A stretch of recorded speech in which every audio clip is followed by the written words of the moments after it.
Ballet has had a major resurgence this year, inspiring music videos, fashion and Oscar-winning movie The Black Swan. Natalie Portman plays a ballerina who goes through grueling rehearsals and pressure to get the lead role.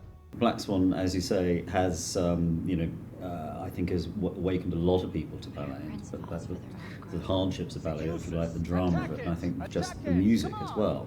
Programmes such as Strictly Come Dancing, I think, are certainly making people aware of the joys of dancing full stop, if you like. Certainly all these things combined do make one think that, yeah, ballet is looking very popular at the moment. But what is it really like for a principal dancer today? Daria Klimentova has been dancing for the English National Ballet for 15 years. She looks back at her career, family life and contemplates her future when she retires from ballet. I started with gymnastics when I was 5, and we had a ballet there as well, and the ballet teacher, she saw that I'm talented for ballet and that ballet's got a better future. I studied in Prague for 8 years, and then I joined the National Ballet in Prague.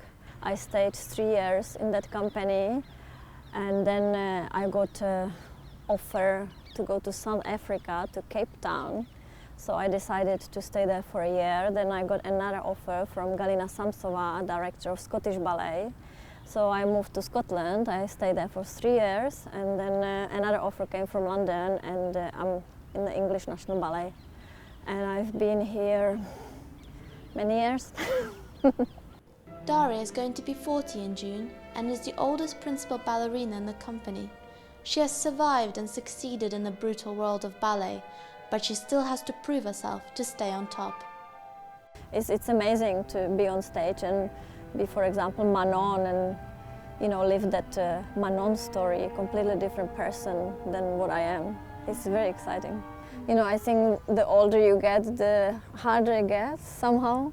Like you already achieve so much, and then you go and you do the next show and you're thinking, oh my God, can I still do it? Can I, like the higher you get, the more pressure you put on yourself. I think particularly for the women perhaps, nearing 40, it is for any ballerina that will be it'll be a stressful part in their career. It can't not be, and I'm sure, you will always see dewy 18-year-olds joining the company, rising up through the ranks, who can leap around, they don't get injured, they're more robust and that sort of thing. Daria has performed with some of the most famous male leads. She is currently dancing with Vadim Muntagirov and believes a good relationship with your partner is crucial. For me personally, it's very important to have a partner with who I get on, not just on the stage, but also in the studio, in the rehearsal, where I can actually talk to him, he can talk to me, we can laugh together. I would sooner watch two bad dancers with some sexual chemistry than watch two amazing dancers in a partnership with no chemistry at all. When she danced with Vadim the other day, well, it was a couple of weeks ago, 3 weeks ago or something, I've never seen her dance as well. I would genuinely say she seemed to hit a new high, actually, which at 39 is quite something.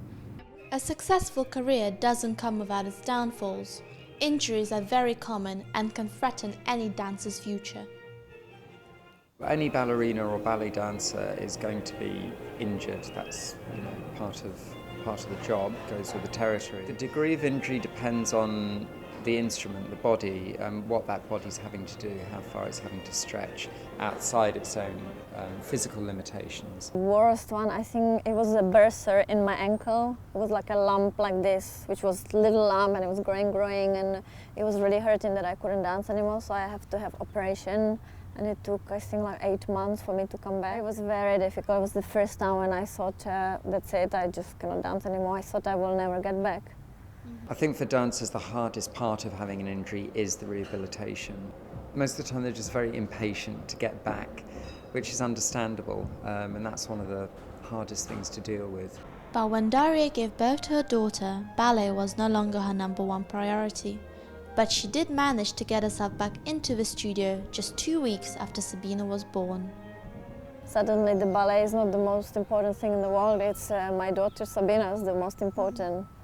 And it kind of balances everything, you don't worry so much. Daria never pushed her daughter into pursuing ballet and was quite relieved when Sabina tried it and didn't like it. I'm quite happy she doesn't going to do it, she's not going to do it, because you know, I made it. I'm a principal dancer, I'm a ballerina, and there's a very little chance that she would make it as well. And it would be hard, you know, to follow the mother's steps, and everybody would be probably saying, oh, look at your mom, she achieved it, you didn't, la la la. I think it's better not. One of Daria's other passions is photography, and her pictures have been displayed around the world, printed in various publications, and even purchased by the English National Ballet. I think I started about 10 years ago, 12 years ago now. I just got like a silly camera, you know, digital camera. I started to take pictures of my colleagues, of ballet dancers, till I bought a professional camera, and I'm actually taking pictures, and the company is buying them from me. I had quite a few exhibitions, not just in England, but all over the world. Daria's time on stage is reaching an end. But can a ballerina dance into her 40s? And what is the next step for retired dancers? Being in a ballet company, it's a very special thing. It's a very unusual, you know, it's an extraordinary thing. I mean, most people put on a suit and tie to go to work. You know, you dress up as a, you know, a chicken or a nymph or a princess or whatever, and do this extraordinary, odd, in many ways old-fashioned, stylized, artistic thing. And yeah, I think dancers do find it hard to let go, and I think certainly a lot of them, partly for that reason, partly so that they can just put some expertise back in. They will often teach, or they will become, you know, ballet mistresses or that sort of thing. So they will stay in the world, even if they're not actually dancing themselves. Everybody wants to keep dancing for as long as they can. I don't know, I cannot tell you. I live from day to day now, you know, I'm not really planning like for another year, 2 years, 3 years, like you used to, you know, when you're 22, you know you're going to be there for another 15 years.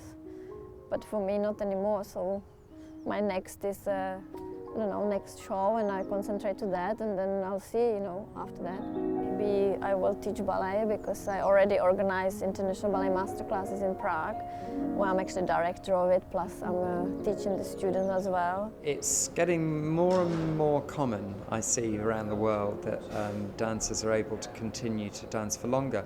And I think there's lots of components. The technique is better, the rehabilitation, physiotherapy work, and preventative injury prevention, that's really helping to extend the dancer's life. If you look at Leanne Benjamin in the Royal Ballet, who was born in 1964, which makes her 47 this year, and she is still dancing remarkably well. If she were to hang up her shoes now, the point shoes now, on one hand, I'd be slightly relieved, in the sense that she would be going out on a high. On the other hand, absolutely equally, given how well she's dancing, I'd be very disappointed, and would, you know, because at the moment I'm looking forward to, you know, at least a few more years of it. I know that, you know, there are limits, that you cannot dance forever. I know that. I'm getting ready for that, so I don't get too upset. But I think I can still do it a little bit longer.